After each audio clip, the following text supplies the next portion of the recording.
Welcome to the Sexy Freedom Media Podcast, a place to discuss pain, passion, and pursuits. Let's get it. I want to feel alive. Breathe. Make some moves. Protect the throne. This is Sexy Freedom Media Podcast.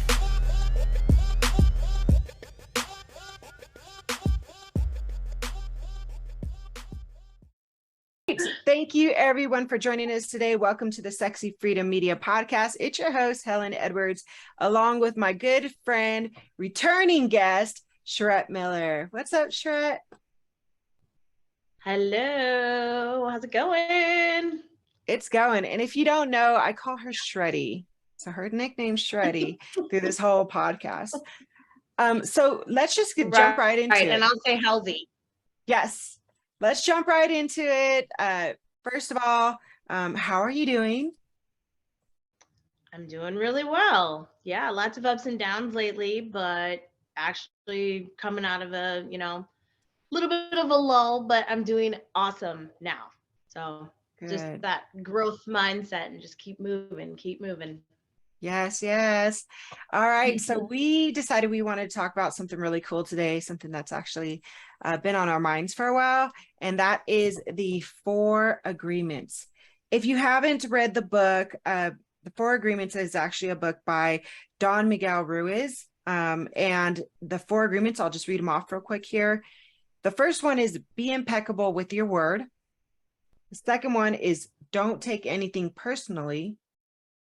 The third one is don't make assumptions. And the fourth one is always do your best. So the reason that we decided this would be a really great topic is, one, we both read the book. We love the book, and the 4 Agreements has made such an impact for both of us. So Shreddy, what do you think about it? So this book, I had discovered it, I feel like maybe 6 or 7 years ago. I don't know how long ago it came out, but it was fairly recently that I discovered the book and decided to read it. And it, honestly, it was life-changing for me in so many incredible ways.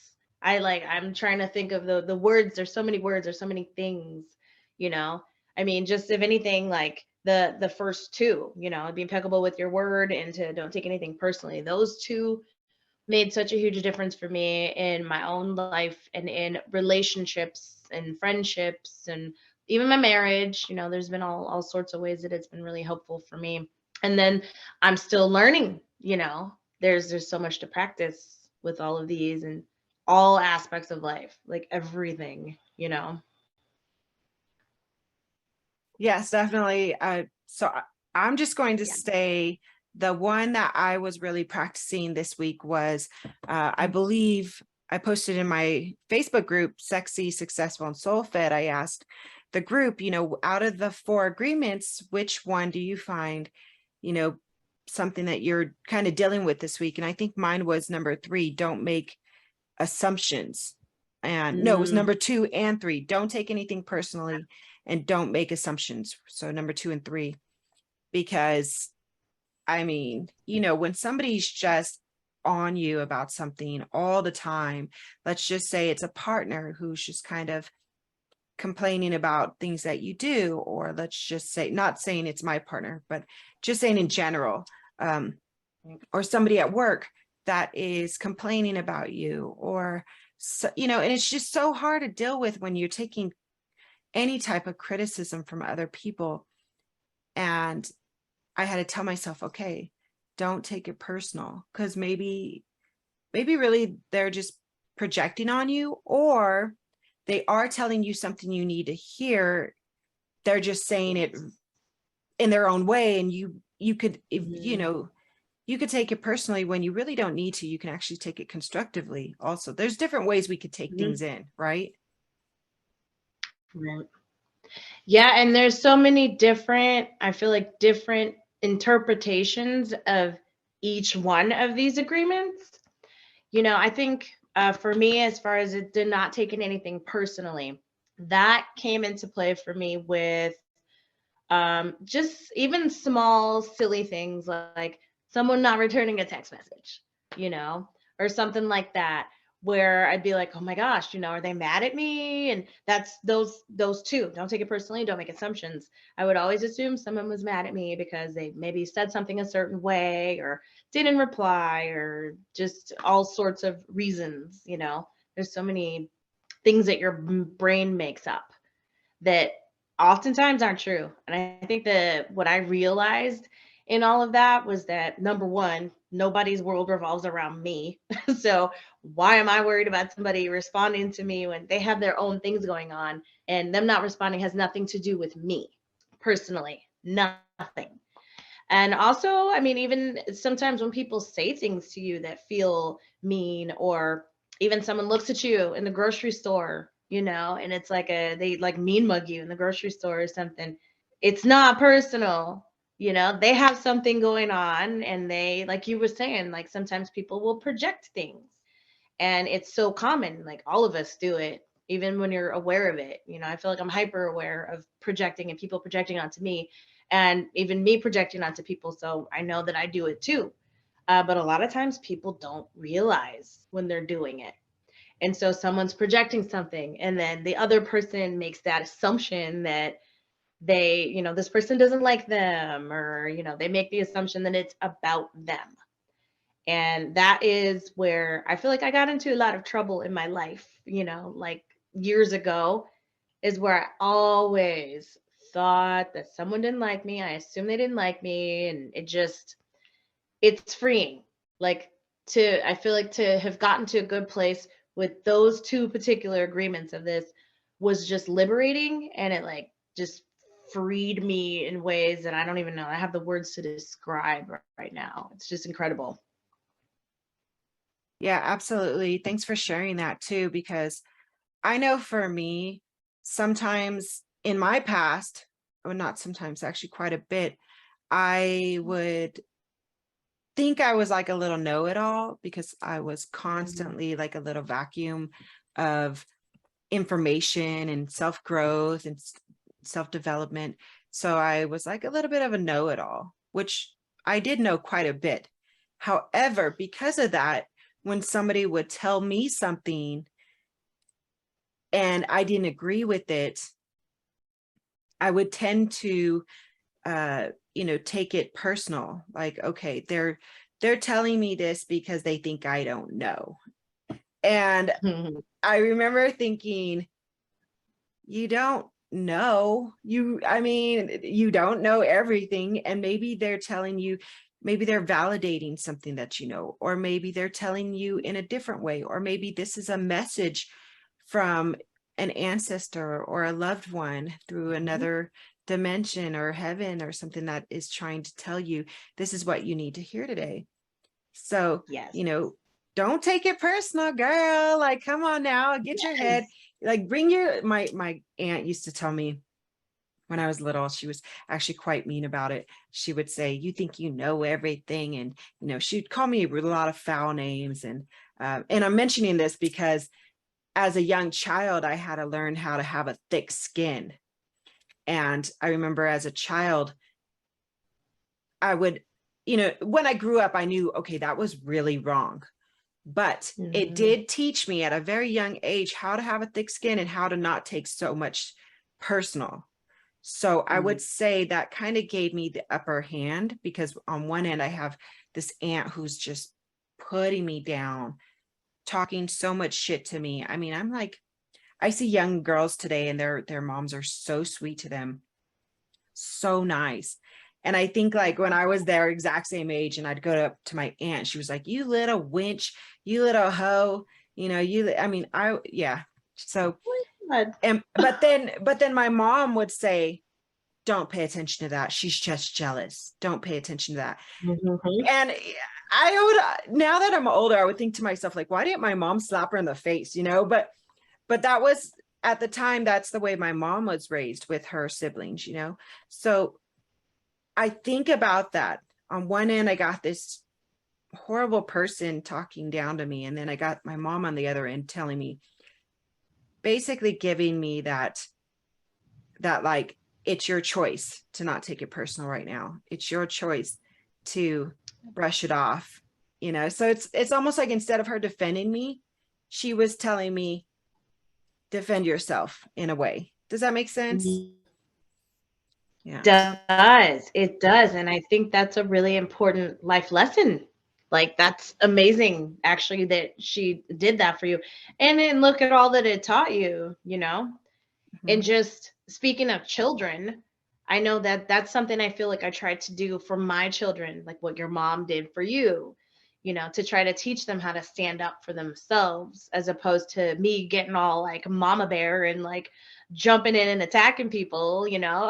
Like, I'm trying to teach them that they need to understand that people, like you said, that, or like your mom said about your aunt, like, she's probably jealous, and anything that she's saying to you, like we were just saying, I feel like this is something that's going to come up over and over in this conversation, but she was projecting these things onto you, things she didn't feel so good about herself that maybe she saw in you. So I try to teach my kids that you're always going to come across people who are going to be, maybe on a power trip, or maybe they don't like you because they don't like themselves. Like, I think that's a huge thing. Huge. And I teach them to not take things personally, and to look at a situation and think, okay, this person is saying this about me, but what do they really know about me? Like, how much of this is actually true? And it comes up with my little one more than anything. He's 6, almost 7, in first grade. And kids are mean, so he'll be like, oh, so and so called me this name, or so and so told me that I'm not smart. And I'm just like, is that true? And he'll say no, and I'm like, well, then why are you mad? Like, you have to learn not to get mad at people when they call you names or say things to you, because they're trying to do it to get a rise out of you most of the time, but there's no truth to it. Mm. No truth Yes. whatsoever. There may be, or there may not be, which goes into True. the other one. What is it?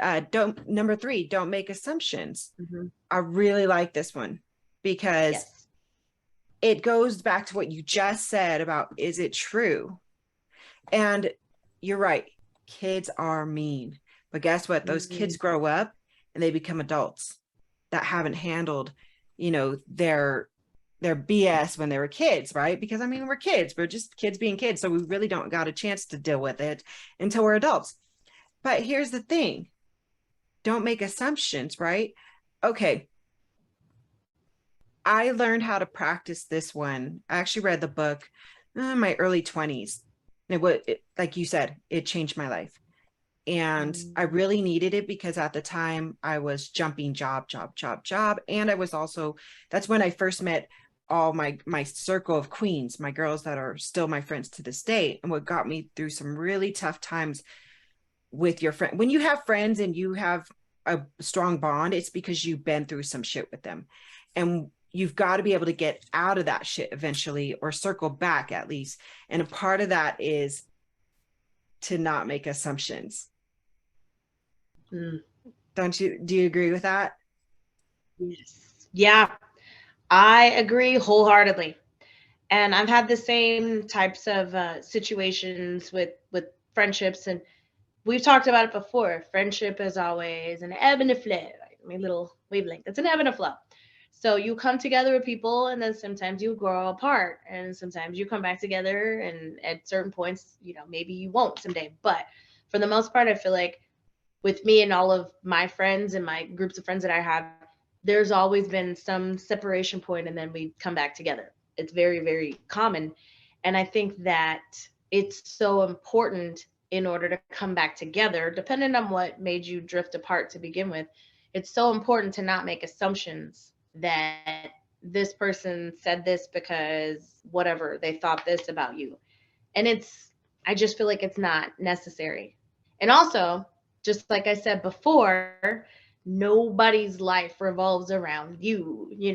I feel like there's a little bit of a harsh, I guess, way to look at it, but I feel like it's extremely selfish when a person looks at another person, like, if I have a friend who isn't calling me or isn't getting in contact with me or isn't getting back to me in a timely manner or whatever. It would be extremely selfish of me to think that because it has anything to do with me, unless I know I said something malicious to that person, then it's a little bit different. But if I know I didn't do anything or say anything, then it has nothing to do with me, that they're not getting back to me. Life is busy. People are going through their own things. They're, dealing with their own shit. And maybe their priority isn't to get back to me right then and there. But that is because their world does not revolve around me. And I should not be so selfish to think that it should. And to get mad at a person for not responding to me in a timely manner or whatever. Mm-hmm. So yep. There's so much with friendship and just understanding and being compassionate for each other, Mm-hmm. Yeah. Nobody is a mind reader, especially what you just said.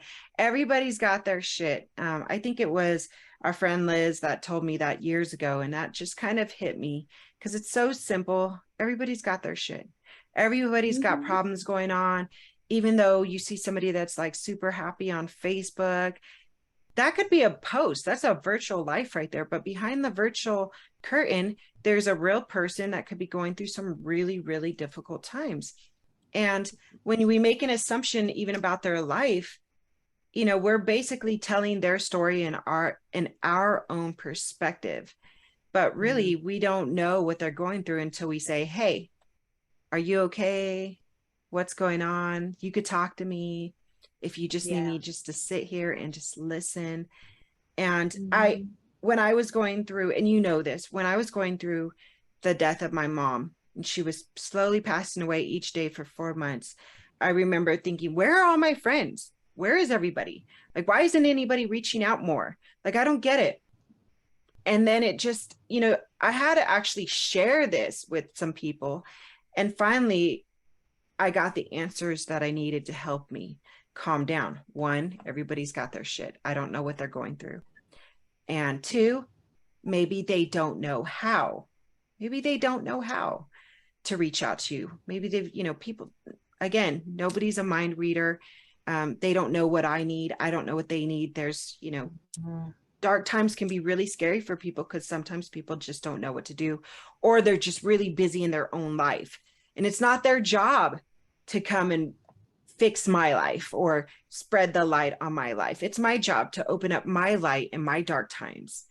And that really helped me to let go of assumptions, let go of the assumptions that they're not really my friend, or they're not true friends or real friends, or however people like to put those little labels on. I by letting that go, and it really was my mom is the one actually who I talked to about it. She said, when people show up, they show up. When they don't, they don't. That doesn't mean they love you less, they like you less. She goes, let that go. Just do you. Yeah. And those people that want to be around you, when they want to be around you, say thank you, because that's them giving up their time.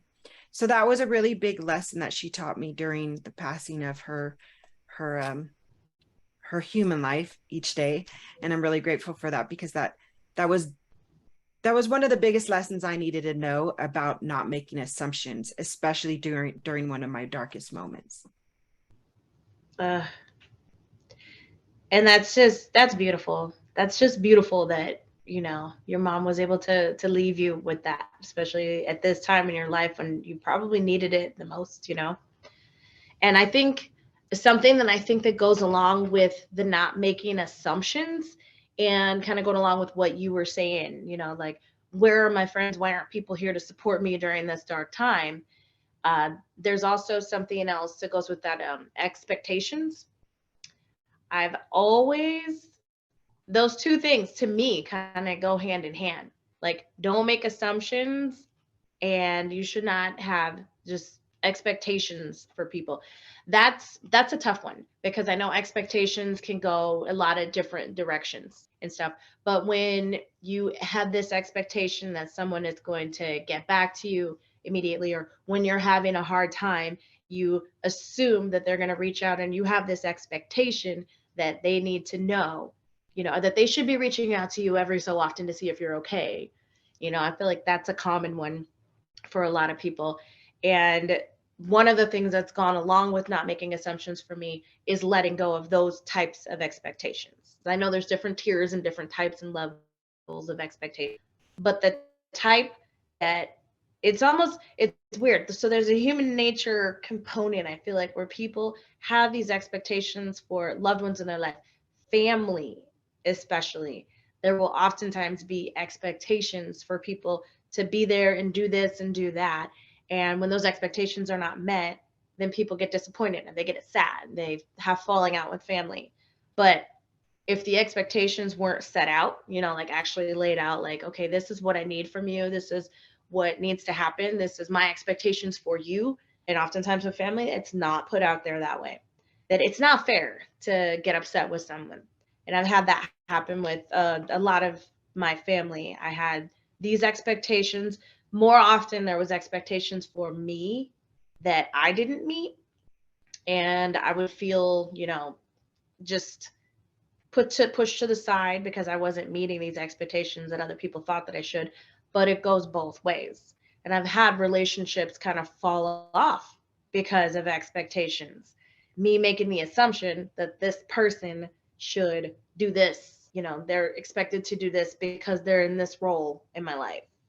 So that is something that blew my mind also. And it actually fixed a lot of relationships in my life, friendships and family, just massive.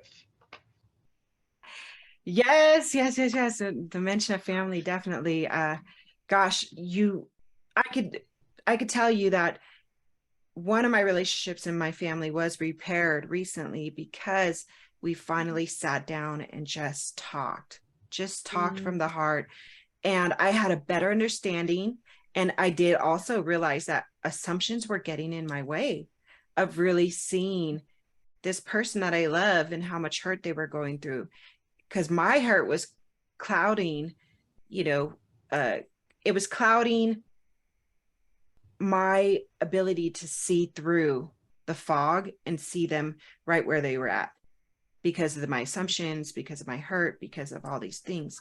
So yeah, being able to just talk to people, and actually that's going to slip us. We jumped right into the number two. Number two, don't take things personally. Number three, don't make assumptions. So let's circle back around to number one, which is be impeccable with your word. Now, the reason why I say this is going to swing us into it is because as somebody that I view myself as a leader, somebody who takes on leadership roles, I'm working with women, being a coach, doing all the things that I do for Sexy Freedom. It means so much to me that I keep my word, that I do what I say I'm going to do. And this includes being humbling myself and saying, no matter what happens, I'm going to talk this out. I'm going to allow the other person to speak, and I'm going to actively listen to what they have to say. So be impeccable with your word to me means if I'm going to step into a leadership role, I'm going to do what leaders do. And it's not always comfortable. And also, be impeccable with your word means that you are somebody who's trustworthy. Also, people trust you if you say you're going to do something and you do it. And then if you don't do it, if you're kind of flaking all the time, I get it every once in a while, but if you're somebody who flakes all the time, word goes around that you're not somebody who's accountable, right? Yeah, absolutely. I agree with you 100%. I know it's really cool to think about all of the things that you do and like the leadership stuff and all of the different the retreats and the speaking engagements and all those things. I love all of that. Like you definitely inspire me to what I'm moving towards in my own life. And so there's a lot to learn in being in that type of role because people do rely on you. And like you were saying, if you if you're a flaky person and you aren't the type of person that is there when you say you're going to be there and keep your word, that you get a reputation and people will start to, word of mouth and things like that. I think word of mouth is huge, especially for people who are life coaches and stuff like what you do. And so I'm always looking at things like this and I'm like, okay, what is the root of this? Where does this start? Because I am in my life right now in some early stages of moving towards, like I said, some of the things that you're doing, the life coaching and just being in more of a leadership role just in general. So the things that, like, how do you build that? I think that's where I am right now. Because I'll be honest, 100% honest, that being impeccable with your word, that one is a struggle for me right now. And the reason is because of the root of it. I have not been impeccable with my word to myself. And I feel like that's where it starts. Once you, like, if you're saying, well, I'm going to do this today and I'm going to do this today and I'm going to do this, and then you don't do any of it, there's this sense of disappointment in yourself. And I know that it's something that I've gone through recently and I'm trying to work through, is just realizing that when I set these goals, even these tiny, small, daily things, that I need to do it because I'm doing this for myself. Obviously, when it comes to things for my children or for my husband, I'm on top of that. I get all of the things done for them that they need done. But I don't often make sure that I get the things that I need to feel good about my own fulfillment for that day done for myself. And this is just like baby steps, like step one, figuring out how to make sure that you are taken care of and that you're being impeccable with your own word. And I feel like there's a trickle effect. I talk about trickle effect with all sorts of different things. But this is something that's that for me. Because if I'm not able to be impeccable with my word to myself, how am I going to be impeccable with my word to others? It's been a big thing, learning experience. I don't want to say that it's there's been mistakes, you could say, that were hard and painful, but I don't like to look at them as mistakes. I like to look at them as lessons. And I've had a lot of lessons lately. And it's made me realize, okay, I was not impeccable with my word to this person. I let this person down. I said I was going to do this for this thing or person, and I didn't do it. And it had to go back. I had to go inward and think about that. And like, okay, why is it that I'm not following through with these things that I'm making, these promises that I'm making to people? And what it came down to for me was that I'm not following through with doing what I feel I need to do for myself. I'm not putting myself first. And I think that a lot of times people get that mixed up. They tend to think that if you put yourself, that's selfish. You're not taking care of others. You're not, being there for others. But one of the things that I always say, and a lot of people say this, I've heard this in a lot of different places, you cannot fill other people's cups if your cup is empty. So there's a lot of layers of that, a lot of facets of that. For me, one of them was keeping my word to myself. I said I was going to fold these towels in the laundry today, but I didn't do it, or I said I was going to go to this store today and I didn't do it. It's those tiny things that everything just kind of builds upon. And it's like, that is where it all starts. And if you're messing up those things, then it's likely that you're going to let people down when it comes to you doing things for them, because you're not setting yourself up for success, I guess is the best way to look at it. It's like, I can see these things now, and I know that it's what I need to work on. But it's easier said than done. But yeah, we're all a work in progress. I'm just working on it. That's all I can do. Yeah, you said some really, really good things right there. And thank you for being so honest and vulnerable about where you are in life, because we're all at different levels, right? And I know for me in the beginning, it was really hard for me to be impeccable with my word because I was all over the place. All over the place. And the way that I kind of help myself. Okay. So I wrote a book, Nothing Sexier Than Freedom. And in the book, I mean, I was a notorious cheater, but I was impeccable with my word on everything else in my life. I was, if I said I was going to be there for a friend, I was there. If I said I was going to show up, I showed up. If I said I was going to do this project, I made it happen. No matter how many people didn't follow through with their word, I followed through with mine. I always said to myself, if even one person shows up at my events, I showed up for them, so I was really impeccable. But with my relationships, as far as my romantic relationships, I was not impeccable with my word. And I realized, how am I really good in these areas, but this one area I'm not? And like you, I had to do a lot of searching, a lot of self-development, a lot of crying and figuring out where the hurt was that was the root problem to why I wasn't able to be impeccable with my word in this area, in my romantic side. And I found out, I mean, probably a lot more than I'll say today, but I realized I needed to have a new kind of relationship, not with these romantic partners, but like you said, Shreddy, with yourself. But it wasn't just a relationship with myself. I needed a certain kind of relationship with myself. And I remember the two that I needed. I needed one with honesty, like you were saying, being honest with yourself. It was so easy for me to lie to other people, is it easy to lie to myself also? So I started being more truthful with myself, and I decided to have a relationship with trust, which was really hard. I'll never forget. It was really hard in the beginning. And then the second one was discipline. No, I'm sorry. I had three. So it was trust and then discipline.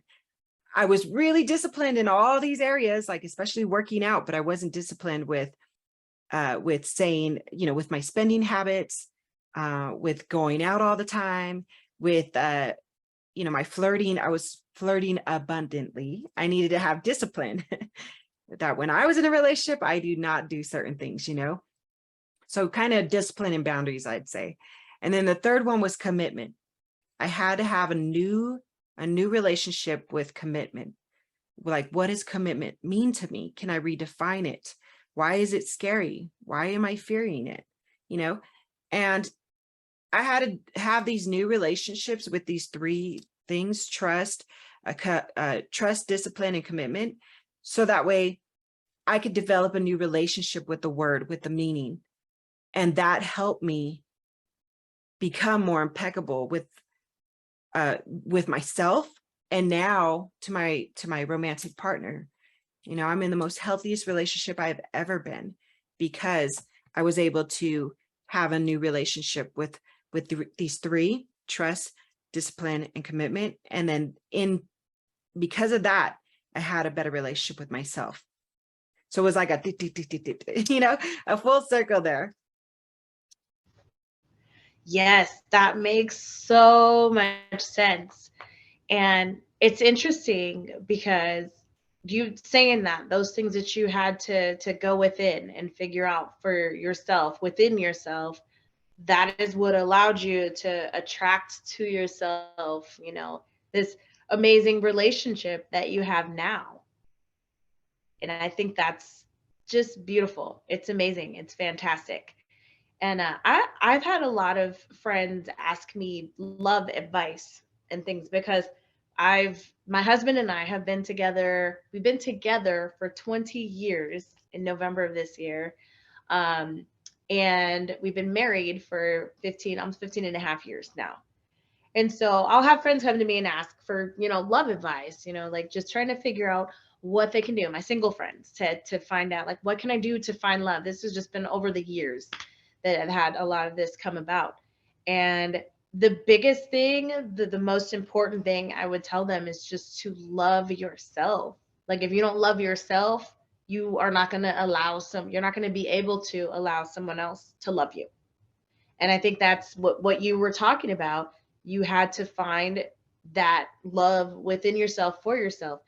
And just like everything else, like there's plenty of people out there who will be like, well, I love myself plenty, and like they don't look at all of the different facets. I use that word a lot, facets of love, and just the layers, and then the different There's so many, I guess, facets. I was trying to think of a different word because I'm like, I keep using that word, but it's fine. It's fine. All the facets of love, of self-love. And it's a journey. Like the self-love journey is massive, because I'm coming to find that there's a lot of ways to be confident and ways to love yourself that are there's different areas that you'll love yourself in, but then there'll be this other area where you don't love yourself. And there can even be some self-loathing like floating around in there. I call those like it's all in your subconscious. The things like if you have these things that you really love about yourself, and like if someone loves their body physically and they think that they look great, but there's other aspects of their life that they're not happy with, or vice versa. They like have a really great career, but they don't like how they look, and things like that.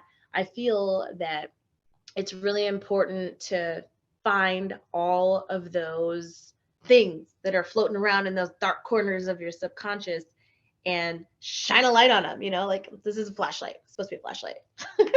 So shine a light on them so that you can see what's happening within yourself. That kind of work, I guess you could say it's shadow work. It's a lot. It is a lot. And I feel like a lot of people don't do it because it's scary and because it's hard and because it's painful, but it's so necessary. And I think for finding love, for people who haven't been able to find that up to a certain point in their life, that is what they need to do.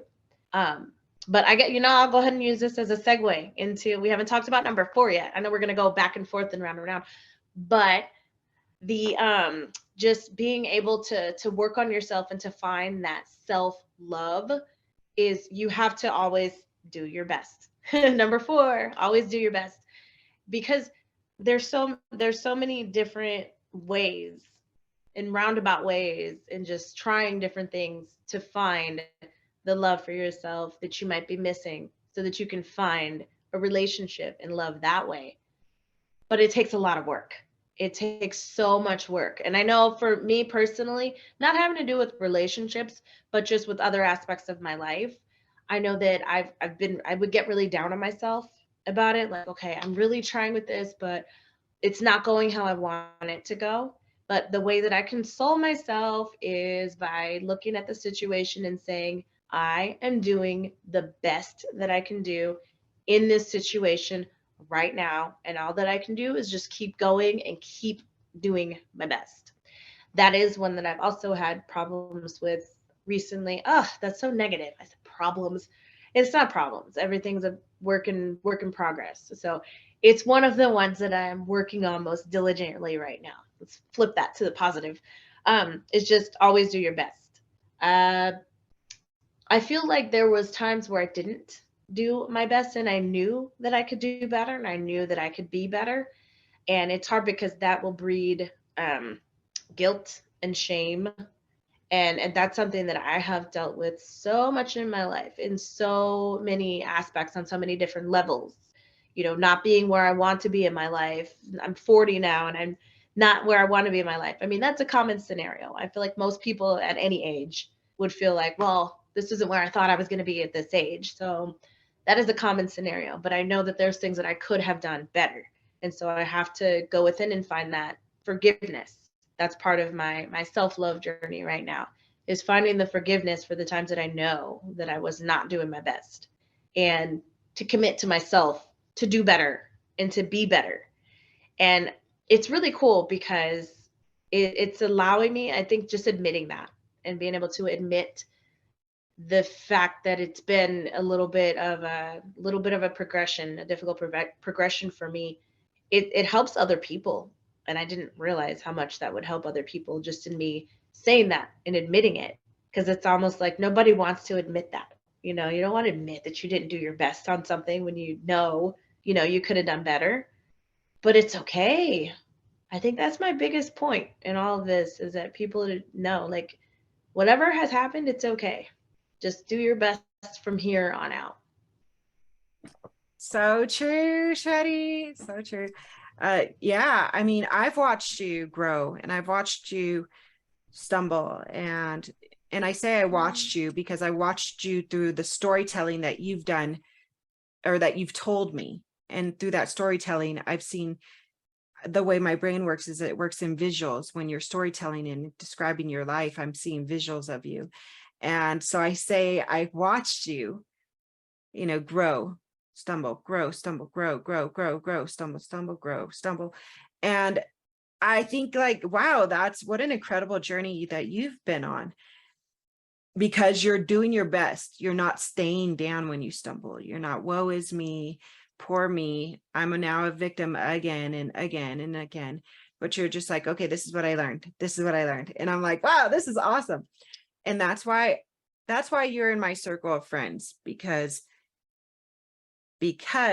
you are somebody who wants to continually grow, because you're somebody that I know if I stumble, that you're going to say, hey, you got this. You're going to encourage me back up.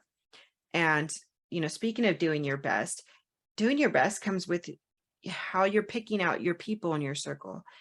I mean, I really feel that the circle that I have chosen around me, you are a few friends we know, my family members, people that I can say, okay, I'm going to call on them. To me, I feel that they are best to me.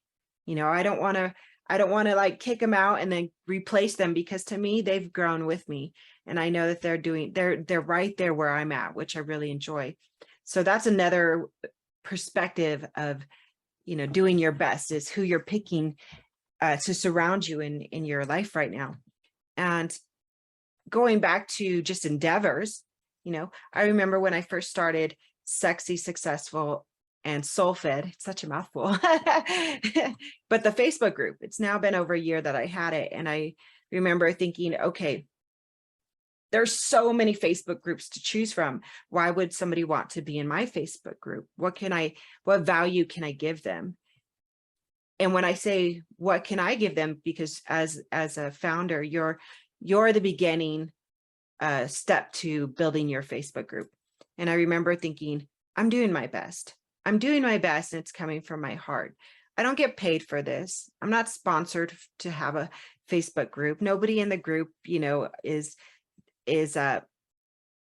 doing something in return that's forcing me to have this group. I'm not held by anything. I'm really doing it because I want to give value. I want to inspire. And that is me doing my best to help shine my light in this world. That's just one way. And then there's the business side. Like I have Sexy Freedom, and I've thought over and over, should I can this business?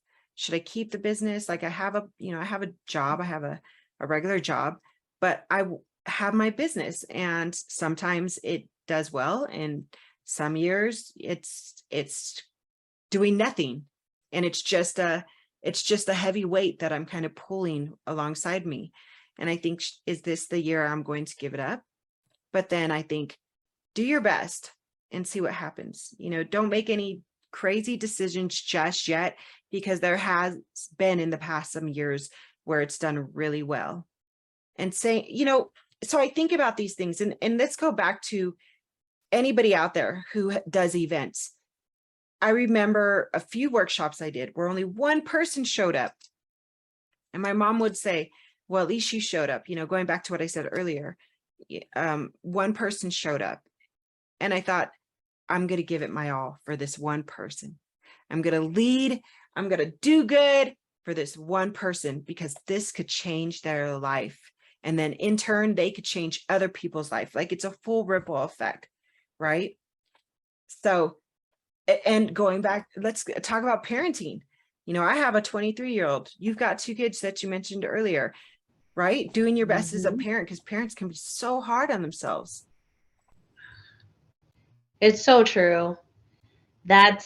So my children, I have 2 boys, my babies. I told them, I'm like, I don't care how much taller than me you get, you're still gonna be my baby. So I have an 11, almost 12-year-old. Both of their birthdays are next month. And I have a 6, almost 7-year-old, my sons. And my 11-year-old's taller than me. It's crazy. But there's my kids. Oh my goodness. There's been a lot of mommy guilt, and I know that is huge with all moms, good moms, all good moms. I'll say that because I know that one of the things I try to tell myself and I tell my other mom friends when they're having down moments too is that, you know what? If you didn't feel guilty, if you didn't have the mom guilt, you probably are a shitty mom. You know? Like if you aren't concerned with how well you're doing and how well you're managing to take care of your children and to be your best for them and to raise them in a way that you feel that they should be raised. If you're unconcerned about that, things kind of get messed up here and there because they always get messed up here and there for everybody. If you have no concern about that and you're just like, whatever, you're probably a shitty mom. But for the moms who actually are like, oh my gosh, like I messed this up, or I feel really bad because this didn't happen, or I feel really bad because, this thing that I did, or I yelled at them and I shouldn't have, and things like that. Like, well, we're good moms. We're good moms, and everybody makes mistakes. Everyone. And it's a huge part of my journey since everything that I have been going through over the past like 3 years. 2019 was the big start of it, but since all of that happened, I've had to realize that like, wow, I really am a fantastic mom. And it's cool because I've had, different friends and people just tell me that over the years, all the years that I've been a mom, I never believed them. Sadly, I didn't believe them until just a few years ago. And I really started to see, oh, and that was just part of my self-love journey, a huge part of my self-love journey. And I started to like when I make a mistake with my kids or something happens, or if I fly off the handle in a way that's really ugly that I shouldn't, because everybody does that, then I just flip it around and I'm like, okay, I am doing my best. I am doing my best. And I oftentimes will admit it to my kids. I think that's a way I'm definitely different than how I was raised, and for as far as like my friend school and stuff, like a lot of how they were raised, the generation, like our generation, how we were raised. It wasn't like our parents made a mistake and they didn't admit it. They didn't tell us like, oh, honey, I did this like completely wrong and I was so wrong for this. Like, we just didn't hear that. And so I feel like that's where I'm trying to be different with my kids. I tell them things. I'm like, okay, you should be this way. Like my older son he got mad at his little brother and he did something really mean. I forget what his brother did to him, but he had a bottle of cleaner because they were supposed to be cleaning the bathroom. He threw it. It was full. He threw it full force at his little brother because he got mad because he like he touched him with a wet rag or something. And he just flew off the handle completely. And I'm just like, okay, I've never done that, like thrown something, but there's been times where I've yelled at my kids unnecessarily because I had a hard day, because I was going through something that had nothing to do with them and they did something annoying that got on my nerves and I flew off the handle and yelled at them. So I admit that. So because I'm able to admit that, I told my son, I'm like, okay, listen, you did something really mean to your brother and you need to go and tell him, I'm so sorry. I shouldn't have done that to you. That was really mean. And I made the two of them talk it out. And I told him, I'm just like, the last time I got really mad and yelled at you, what did I do? And he's like, you came and told me you were sorry for yelling at me. I was like, Mhm. I did. It's really important for like self accountability when you mess up, to own it and to just know that you're doing your best and that you have to be better moving forward. So I think that's one of the most important things that I'm trying to teach my children, like a life skill. And it's a life skill I feel like a lot of adults that I know don't have, sadly, just Yeah. that accountability, just to admit, hey, I fucked up, but I'm going to be better now. Mhm. Like you don't see it very often. Yeah, you can tell when somebody's missing one of the four agreements in their life. And I mean that's okay because it's all our own journey, right? Maybe they Oh, yeah. did learn it and they just haven't accepted it, or they just don't feel like they need it in their life, like whatever. But hey, whatever you choose to implement in your life and allow to become a habit and a practice in your life is going to show and manifest itself in your life and your kids' life and your relationships. So, do the work. In other words, like, read the book. It's amazing. It's an amazing book. Before we wrap this up though, I'll just tell you guys again what the book is called. It's called The 4 Agreements by Don Miguel Ruiz. He's written other books, but The 4 Agreements, me and Sharett cannot highlight enough and encourage you to read it enough, because it is life-changing. It absolutely is. And just to make it easier for people who are trying to decide whether they're going to read it or not, it's really short. It's a very short book. I don't know, isn't it like 100 pages or something? If that, it's a short book, and it's a really easy read. Like, I felt like one of the things I remember thinking when I was reading it was, wow, this is written so just simplistically. I felt like the way that the author described everything in the book, it just was simple and it just made sense and it was easy to digest. It's like, you read those self-help books sometimes where they're like saying all of these like philosophical and crazy things that are like way out there in the stratosphere, and you're like, okay, the fuck does that mean? Like, this is really long. Get to the point. Yeah. Yeah. And there's all these things in there that you're like, I don't know what this means. Like, this book was not like that for me. Anyway, I felt like it was straight to the point. It was very straightforward and just written so eloquently and just easy to read. Yes. Yeah, that's book. a good point. That's a really good point, because a lot of people don't like to read. And I do believe it's on audiobook also. If you don't want to read it, just go and Google search it and then just click on images and it'll pop up the 4 agreements, because it can, sure, it's not going to save your, I could save your life. Okay, let me just say it like this. They're great tools to have. Absolutely great tools to have that can help you in so many parts of your life. So on that note, the 4 agreements again, Sharett. Yes. Oh, you want me to read the 4 agreements? Okay. So number 1, be impeccable with your word. Number 2, don't take anything personally. Number 3, don't make assumptions. And number 4, always do your best. Yes. And I feel like they're open interpretation, like, take it how you need to take it, but there they are. Awesome. So, Sharett, any last word? I don't think so. I mean, this was really, really helpful. I almost feel like this conversation and having this talk with you and getting the things out that I said about everything and hearing your perspectives, Halsey, was healing for me to do this. And I'm really grateful. I'm grateful that you invited me back to the podcast. So I appreciate being brought back in. This is really fun and I enjoy doing it. And I'm grateful. I'm grateful for you, Halsey, and I'm grateful for anyone who chooses to listen to this. And I hope that anyone who is listening gets a lot out of it, or there's something that you can take from it and that it resonates with your heart, to move forward with. So, Oh, and lastly, you guys see this painting behind me here? I had to point it out. It's so beautiful. My longest time best friend, Charlie, she painted that for me for my birthday, and I had to have it in here with me because it's so pretty and beautiful. Like, she painted it. She's so talented, so I had to point that out because it's so nice. Yeah, she did an amazing job. Wow. By the way, I'd like one too. You listen, Charlie?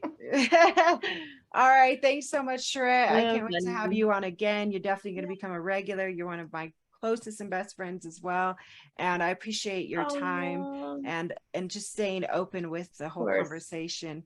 So everybody, find us on Sexy Freedom Media on Instagram, also Hell of a Journey. Go get my book, Nothing Sexier Than Freedom, which is available on Amazon and audiobook on Audible. And sharing is caring. Share this, give us a 5-star review. And as always, we appreciate you. Come back for more. Thank you so much. Ahie. Bye. Want to hear more? Visit us at sexyfreedommedia.com.